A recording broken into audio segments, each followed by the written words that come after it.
The painting behind us is on loan to us from one of our graduates. It's from a well-known native artist here in South Dakota, Joanne Bird. The title of the painting is Untitled, so people are, I guess, free to allow their imaginations to roam. It's a really beautiful picture, and when it's set in the courtroom right behind our bench down in the courtroom, it's really a beautiful addition to the courtroom, both in and of itself and for the cultural resonances it has. My family came to South Dakota in 1973. I'm originally from New York. When I first came here, we lived and worked on the Rosebud Sioux Indian Reservation for 10 years. And then for 3 years, I was director of Dakota Plains Legal Services, the statewide legal services program. And so after 10 years on the reservation and a year of fellowship, then I joined the law school here. And they wanted me to teach Indian law, and that's been my primary area. I also teach criminal law and criminal procedure and federal jurisdiction. But Indian law, I've also, along the way, become a tribal appellate judge for several tribes in South Dakota. People who are members of the 9 recognized tribes in South Dakota probably agree they probably make up 8, 9, 10% of the state's population. So particularly in western states, native populations are oftentimes a very significant part of that state's population. And native people, of course, live on the reservation and they live off the reservation, so you can find native people everywhere. It's important to understand that native people are citizens of 3 sovereigns. They're United States citizens. They're citizens of the state in which they reside. So native people in South Dakota are also South Dakota state citizens, and they're also tribal citizens of the tribe of which they are a member. Tribes have what is known as sovereignty. They have the authority from their pre-constitutional existence as self-governing sovereigns. And that's the position that tribes take, that they are self-governing sovereigns within their territory. However, that's collided with the dominant society, with the federal government's point of view, and so the struggle for Indian tribes is to try to maximize their sovereignty, to maximize their zones of authority on and in Indian country, and to do that, that meets the approval both of the United States Congress and the United States Supreme Court. Sometimes both sides seem to be going in the same direction, and there's been an appreciation and recognition of tribal sovereignty in other contexts, other historical times. Other relationships seems to be going in the opposite direction, where the federal government is inimical, if not actually hostile, to tribal sovereignty. I think the main issue that has caused most of the problems was the notion of expansion. That one way of looking at American history, that it's premised on and founded on sort of Western expansion. And it's tough to engage in Western expansion when there are already people here. And so what was one of the initial kind of dilemmas was, how were colonists going to deal with native people that were already here?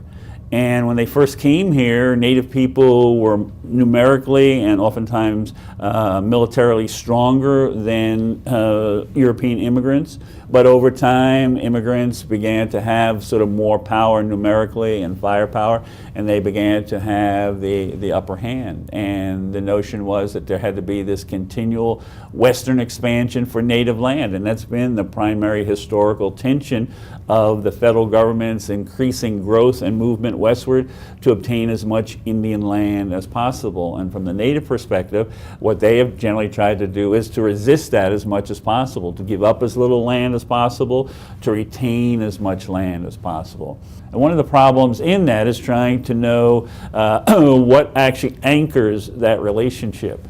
In one way of thinking, and I've written quite a bit about this, is that we might have looked to the United States Constitution to kind of anchor and demarcate exactly what is the relationship between these 2 sovereigns.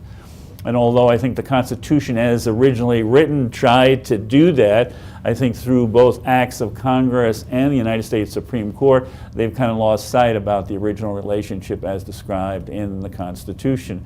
Native people historically have had to struggle to be recognized as United States citizens. They've had to struggle to be recognized as state citizens, and that ought not to have been. You would have thought that at some point Native people would have been welcomed into the constitutional structure both as federal citizens and state citizens. You know, across the board, Native people didn't become federal citizens until 1924. You know, the 14th Amendment, which we generally regard as providing both federal and state citizenship to everyone, including African Americans in the aftermath of the Civil War. Well, there's a case called Elk versus Wilkins decided by the Supreme Court in 1881 that said because of language in the 14th Amendment that the 14th Amendment did not make Native people United States citizens, didn't make them state citizens. And so as late as sort of the post-Civil War amendments, which we always talk very positively about as we should, they didn't really do anything for Native people to move forward their citizenship as both federal citizens and state citizens. The Elk versus Wilkins case, he was a Native person living in Omaha, Nebraska, living off the reservation, and he wanted to vote in a local election. And he attempted to register to vote to be able to cast his ballot, and he was told that he was neither a citizen of the United States nor a citizen of the state of Nebraska, despite the 14th Amendment, because there's language in the 14th Amendment, which also appears in Article 1 of the Constitution. It has language, this phrase, excluding Indians not taxed. Well, if you go to that phrase in Article 1 of the Constitution, what does that phrase actually mean? And I think you can ask this to almost all people, and they really don't know. Well, what that meant, even at the time the Constitution was being adopted, there were very small numbers of Indian people that lived off the reservation, and at least technically were subject to taxation.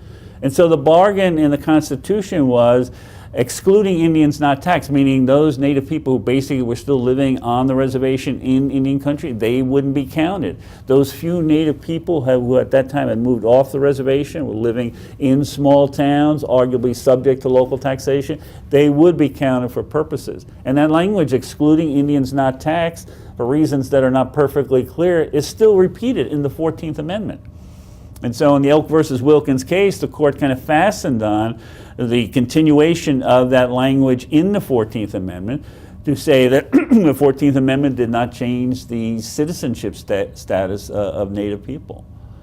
And so, you know, we're getting into the latter part of the 19th century, and Native people, with rare exceptions, were not considered citizens of the United States or citizens of the state in which they actually were living. Well, I think the major challenges that Native people have to deal with going forward is one of the problems of economic development in Indian country. The 9 reservations here in South Dakota are among the poorest in the nation. It's usually true that roughly 4 of the poorest counties in the United States are located in Indian country in South Dakota, so poverty remains extensive. And while that is true, that's not all of Indian country. It's people seem to know the bad about Indian country, but they don't know the good. And I think that's a significant kind of problem for non-Native people to be more aware of the good things that actually occur in Indian country, that there are colleges on reservations in South Dakota. Sometimes they're the fastest growing colleges in the state. I would venture to say if you raise that question to significant portions of the non-Native population in South Dakota, they wouldn't have a clue that there are colleges on the reservation created by Native people, governed by Native people, that are doing a tremendous amount of good work. Well, I think there's some good and some things that there continues to be struggle. I think, for example, it's important for both sides to agree where there can be common ground to solve problems. Is there opportunity for common economic development schemes that would benefit both the state and the tribe to have those in Indian country? And I think that there could be. I don't think that's been adequately kind of explored in the context of tourism, for example, to have a state-tribal partnership in the context of tourism. I think the notion of having opportunities for example, members of the state legislature to travel to Indian country, to meet tribal council members, just to have more forums where they actually come together. And I think in the absence of forums, in the absence of coming together, when you have that empty space between two peoples and you have a history, oftentimes that empty space is actually going to be filled by stereotypes, by negative stereotypes. It's only when people come together, both officially and unofficially, have more contact with each other, that I think they can have a better sense of who people are and develop that respect that I was talking about before.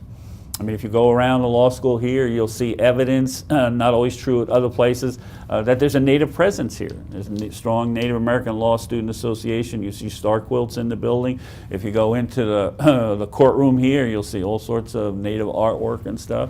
And traveling most other places in South Dakota, I don't think you'll see that. And it's just like a basic thing.